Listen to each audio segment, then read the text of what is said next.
আরে ভাই ভাই ভাই ভাই হ্যাঁ ভাই, এটা তো কোকা কোলা না? জি, কোকা কোলা। ভাই এই কোকা কোলা তো তুমি জানো এটা তো মুসলিমের জন্য এই কোকা কোলাটা খাওয়া হারাম। এটা তুমি এই কোকা কোলাটা খেয়ে না, তুমি তো জানো বাংলাদেশ সব বয়কট করে দিয়েছে। মুসলমানরা সবাই বয়কট করছে। হ্যাঁ হ্যাঁ, আমরা সবাই জানি যে মুসলমান সবাই এই কোকা কোলাটাকে বয়কট করছে, সারা বাংলাদেশেও বয়কট করছে এবং বিভিন্ন রাষ্ট্র কিন্তু এই কোকা কোলাটাকে মুসলমানরা বয় করছে। তুমি খেয়ে নাও ভাই এটা। না, আমি এখন যেহেতু জানছি তা আসলে আমি আর খাবো না। তো আমরা সবাই মিলে, মুসলমান যারা আছি সবাই মিলে এই কোকা কোলাটাকে বয়কট করব।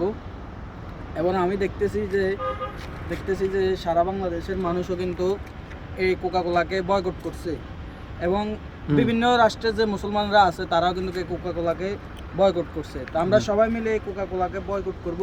আমরা কেউ আর কোকা কোলা খাবো না এবং কিসা বেনাকও খাবো না।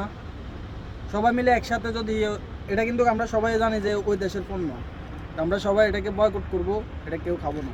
তো আমি এখন এটা খেলাম না, এটা এখন আমি ফেলে দিচ্ছি।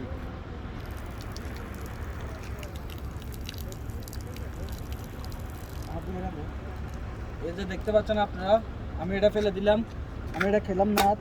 আপনারা সবাই আর কেউ এটা খাবেন না, কোকা কোলা আপনারা কেউ খাবেন না। সকল মুসলিমে কোকা কোলা বয়কট করবেন, সবার জন্য এটা হারাম। এই কোকা কোলাটা আপনারা জানেন যে ওই দেশে। সালাম সবাইকে আসসালামু আলাইকুম রহমতুল্লাহি ওয়া বারাকাতু।